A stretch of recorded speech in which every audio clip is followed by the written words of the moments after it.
Morning everyone. So let's start discussing. कल का जो क्वेश्चन था एटीट्यूड के ऊपर था GS 4 से।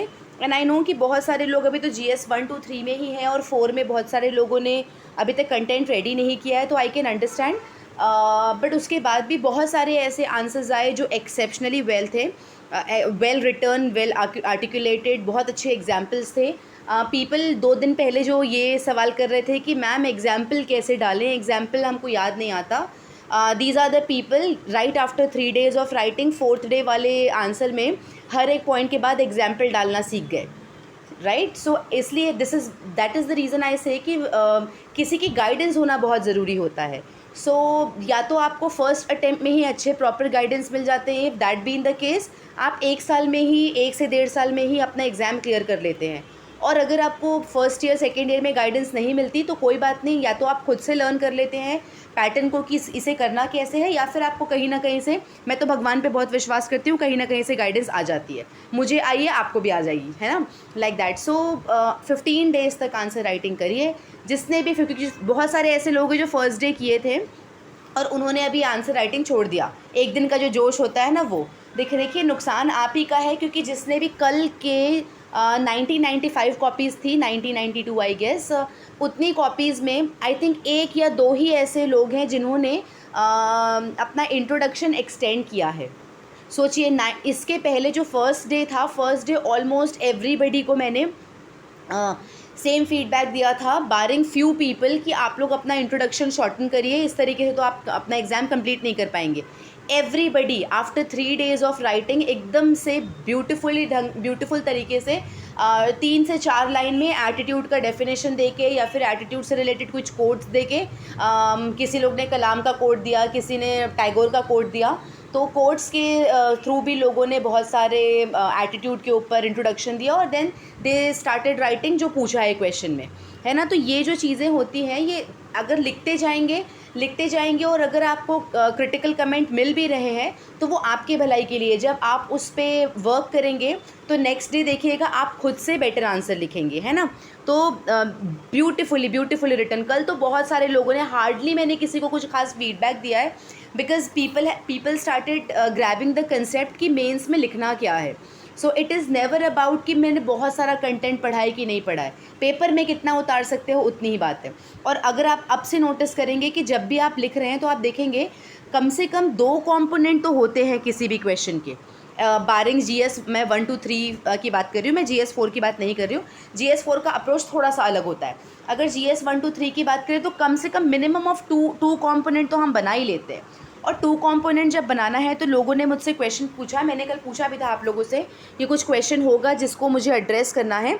तो एक व्यक्ति ने क्वेश्चन पूछा कि मैम ऐसा कोई रूल है क्या कि 4 से 5 पॉइंट्स ही लिखना है, क्योंकि उनका जो फॉन्ट है, वे ऑफ राइटिंग, वो जो फॉन्ट है वो बड़ा है, तो उसमें उनका जो पेज है वो 3 पॉइंट से ही भर जा रहा है, तो क्या उनको मार्क्स मिलेंगे या ना मिलेंगे।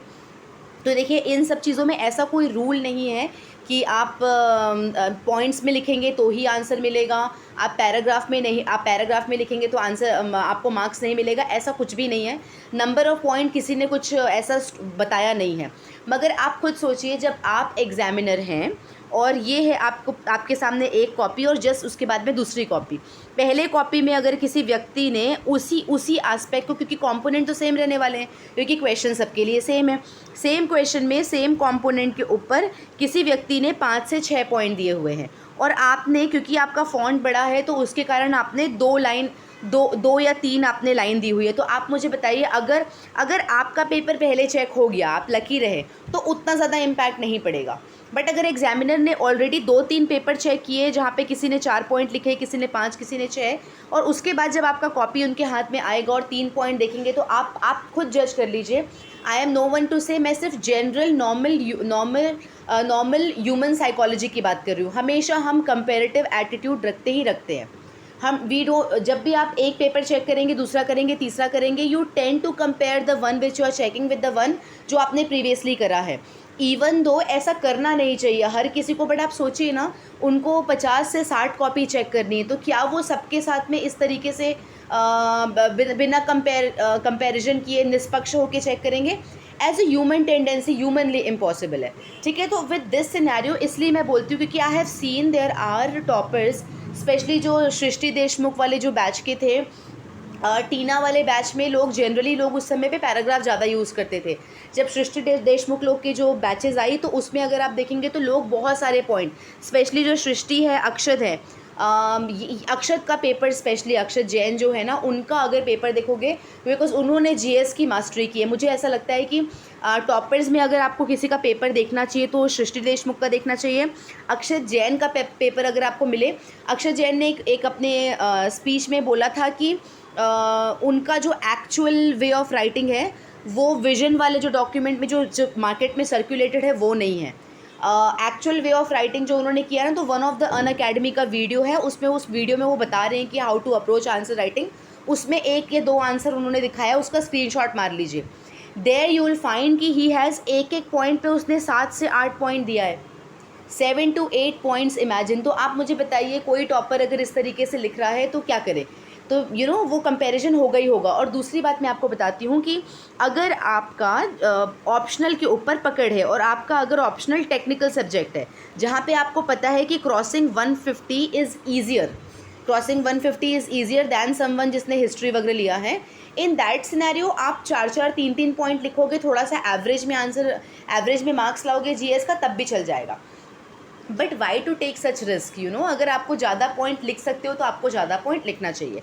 और how I came up with the 4 point का जो कैलकुलेशन है मैंने कैसे लेके आया, तो मेरे हिसाब से मैं आपको अभी क्लियर करती हूँ। मैं ये नहीं बोल रही हूँ कि 4 पॉइंट लिखना है या 3 पॉइंट लिखना है।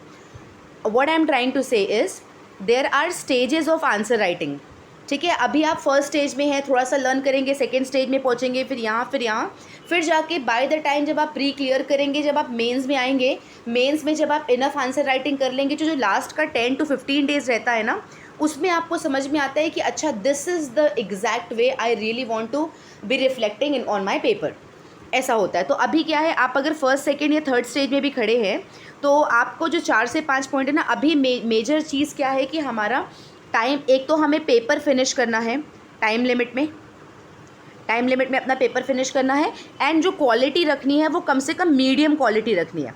बहुत हाई आप बोलेंगे कि हाई क्वालिटी भी आ जाए, 5-5 पॉइंट भी दे दें, डायग्राम भी बना दें, फ्लो चार्ट भी बना दें, सब कुछ हम फर्स्ट डे से ही कर लें, तो ये बहुत गलत अप्रोच रहेगी। टारगेट थोड़ा चीज़ें, थोड़ी चीज़ को टारगेट करिए। जिसको इंट्रोडक्शन लिखने में प्रॉब्लम आ रही है तो इनिशियल स्टेज में आप इंट्रोडक्शन में ज़्यादा कुछ मत लिखिए, थोड़ा बहुत जो कॉमन चीज़ें हैं, do not try to become different initially आप अगर स्टार्टिंग से ही आप मास्टरी करना चाहेंगे ना, तो you are in great do, ठीक है। तो आपको ये बात समझनी पड़ेगी कि पहले तो आप एवरेज आंसर राइटिंग सीखिए, average introduction, average conclusion and average content से आप पहले आंसर लिखिए और देखिए कितना टाइम लग रहा है।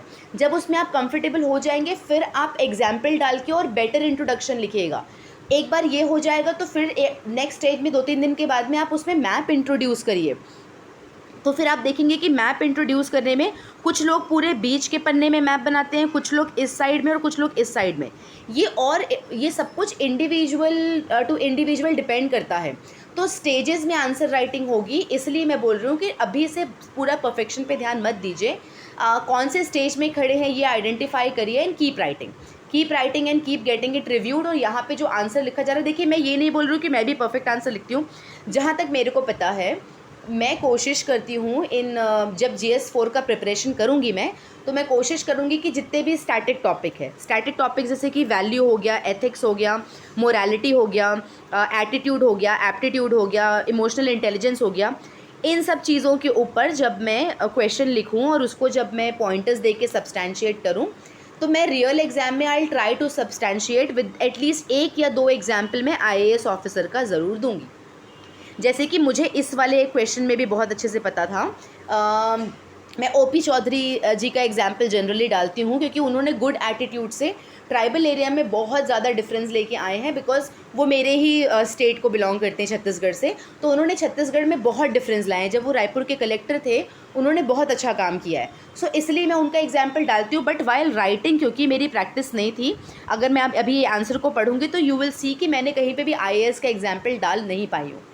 सो कहने का ये मतलब है, जब आप ये कोई मॉडल आंसर नहीं है, I am just I am just letting you know कि what is the way of writing. Once you understand the way of writing, please use different example. Toppers के एग्जाम्पल आप इसलिए लिख सकते हैं क्योंकि वो ऑलरेडी टॉपर बन चुके हैं, they are not your competitor.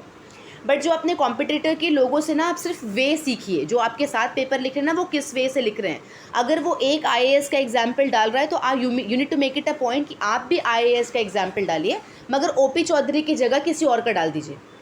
समझ रहे हैं हम बात को, ताकि आपका you need to make sure कि आपका example should be different than everybody who is writing, है ना. तो इस कंसेप्ट से तो रही बात जो ये इन व्यक्ति की जिन्होंने आंसर पूछा था, तो नहीं बेटा, ज़रूरी नहीं है कि आप 3 पॉइंट लिखेंगे तो आपको मार्क्स नहीं मिलेगा, कोई 5 पॉइंट लिखेंगे तो मार्क्स नहीं मिलेगा. मगर अगर कंपैरेटिवली अगर कोई पेपर चेक करेगा तो वो it might impact, it may और may not impact. Again it all depends upon कि आप अपने 3 पॉइंट्स में क्या लिख रहे हैं. अगर आपने बहुत अच्छे आर्टिकुलेशन के साथ में और बहुत अच्छा एग्जाम्पल लिख रहे हो तो शायद you will have a better edge than those people जो 5 जेनरिक पॉइंट लिख रहे हैं. मतलब 5 पॉइंट बनाने के लिए उन्होंने बस दो वर्ड का लिख दिया, infrastructure, bottleneck, lack of fund, lack of this, lack of that. तो ऑफ कोर्स, और उसमें वहीं अगर आप बेटर वोकेबुलरी यूज़ करके टू द पॉइंट आंसर लिख रहे हैं with a good example, live example, scheme का एग्जाम्पल दिए, तो ऑफ कोर्स आपको ज़्यादा पॉइंट मिलेगा, आपको ज़्यादा मार्क्स मिलेंगे. But see, it all depends कि एग्जामिनर टू एग्जामिनर, इसलिए हमें यहाँ पे ना कुछ पैटर्न सेट कर लेना चाहिए. तो आप कोशिश करिए कि कम से कम जब आप 20 क्वेश्चन लिख रहे हैं तो 20 क्वेश्चन में से कम 13 से 14 क्वेश्चन में आप 4 पॉइंट्स दीजिए और बाकी क्वेश्चन में 3 पॉइंट दीजिए. जब हम 20 क्वेश्चन लिखते हैं ना तो सब में हम सब पॉइंट नहीं दे सकते. जनरली इन 20 क्वेश्चन मैं उस पर मैं कुछ आंसर पे 5 से 6 पॉइंट भी लिखती हूँ. वो जो लो हैंगिंग फ्रूट्स होते हैं ना, एग्रीकल्चर का टॉपिक हो गया, ग्लोबलाइजेशन का टॉपिक हो गया, ऐसे वाले में जब मैं वो 3 घंटे में आंसर लिखती हूँ तो इस पर मैं ज़्यादा पॉइंट लिखती हूँ. और जो क्वेश्चन मुझे नहीं आ रहा उसमें तो सिर्फ पन्ना भरते हैं, वो तो सबको पता है ना. तो लेट्स स्टार्ट आज के डिस्कशन अगर करते हैं. तो एटीट्यूड का बहुत सिंपल सा डेफिनेशन है. तो attitude refers to the learned pre disposition. It is basically a settled way of thinking. हम किसी चीज़ को, जैसे कि अगर red pen versus black pen, अगर आपको रेड पेन वाली हैंड राइटिंग पसंद है तो आपको हमेशा रेड पेन वाली हैंड राइटिंग ही पसंद होगी until some other colour will come and change your point of view towards it. ठीक है. तो ये ना लर्न इट होता है, मतलब एक बार बैठ गया ना दिमाग में तो generally for a very long time हम सेम चीज़ों को फॉलो करते हैं अनलेस उस बेंचमार्क को कोई और एक्सट्रीम लेवल पे पार करे. जैसे कि सचिन तेंदुलकर एंड कोहली का एग्जाम्पल हो गया. जनरली सचिन ने जितना सेंचुरी मारा था, कोहली उतना कोई भी इंडियन क्रिकेटर मान पाएगा ऐसा था ही नहीं. आई रिमेंबर 2006 में 2007 में वी वर डिस्कसिंग घर पे कि ऐसा कोई हो ही नहीं सकता जो ऐसा करेगा. Then there was a fight कि कोहली कर पाएगा कि नहीं कर पाएगा, बट उसने किया. जब वो चेंज हो गया तो नाउ कोहली, अब ऐसा नहीं हुआ कि सचिन को हम पसंद नहीं करते, बट हाँ कोहली ने अपना अलग ही बेंचमार्क बना लिया.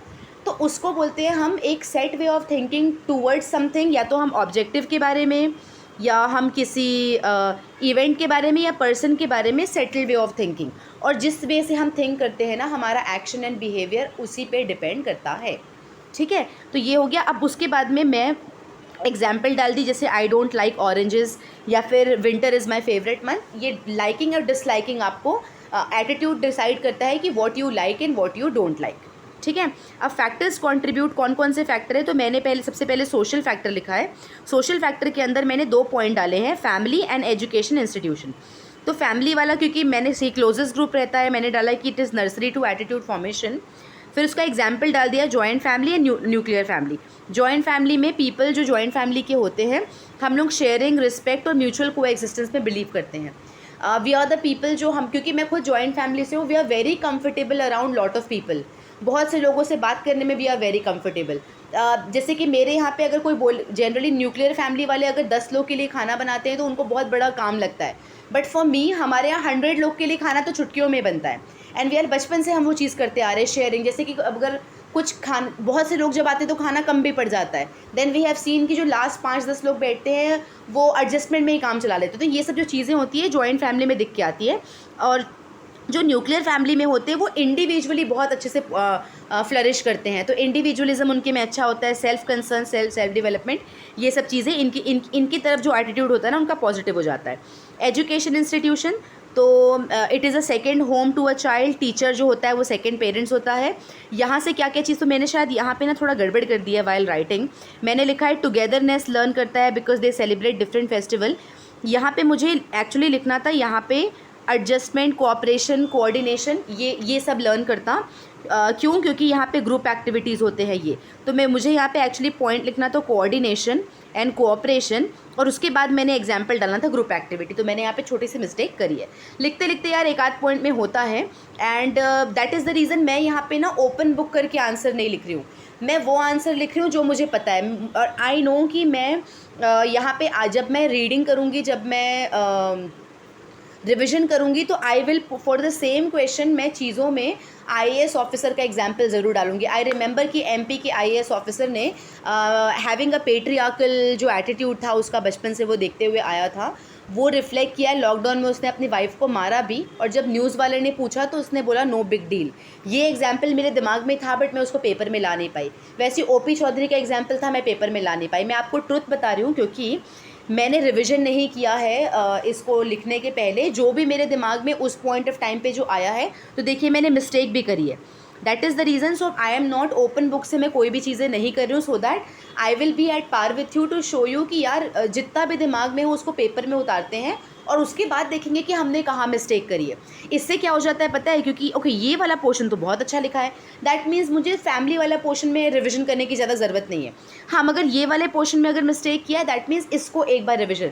सो self awareness about where you are standing, आपकी प्रेपरेशन में कहाँ खड़े हैं, ये इससे भी आता है। उसके बाद मैंने इंटरनल फैक्टर डाल दिया है कि पर्सनल एक्सपीरियंस से भी, जैसे कि अगर किसी बच्चे कोई बच्चा बचपन में अगर स्टेयर से फॉल करता है तो he will develop a phobia या negative attitude towards climbing.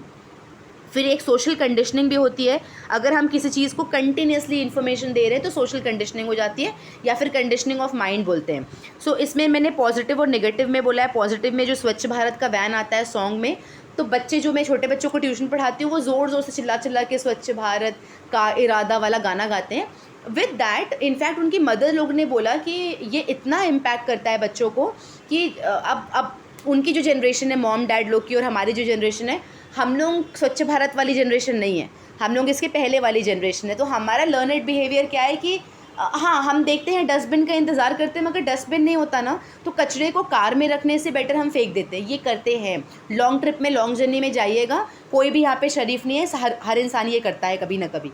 But अगर आज के बच्चों को देखेंगे ना, वो जो बच्चों के दिमाग में जो स्वच्छ भारत इतना भर गया, वो जो वैन जो रोज़ आती है ना, वो कंडीशनिंग इतनी ज़्यादा हो चुकी है कि उन लोग अब वो कचरा नहीं फेंकते हैं, कार के बाहर वो नहीं फेंकते हैं। और ये जो फीडबैक है ना, ये मेरे स्टूडेंट्स के मदर का है, बच्चों को जो मैं पढ़ाती हूँ ना, तो दैट मीन्स यार एकदम लाइव एग्जाम्पल बता रही हूँ मैं इसको।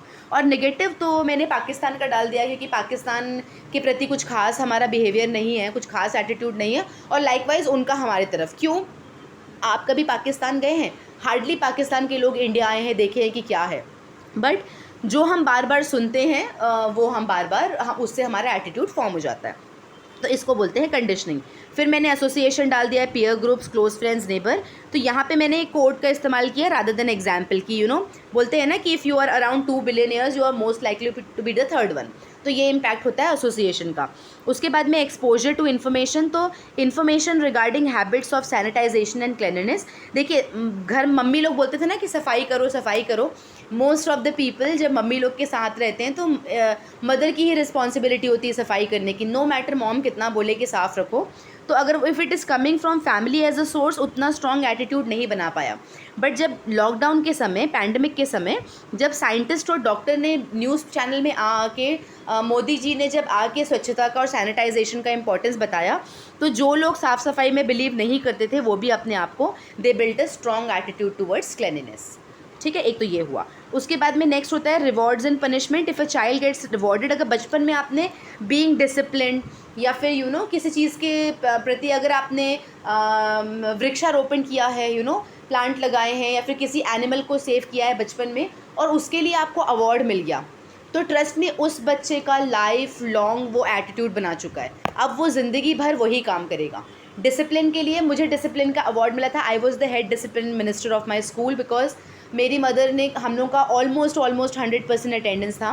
एंड कभी भी हम लोग का डिसिप्लिन में वो डिसिप्लिनरी वाला कोई भी चीज़ है, और I was always on time. So right now also at my office never never ever in my 5 year का करियर मैं एक दिन भी ऑफिस लेट.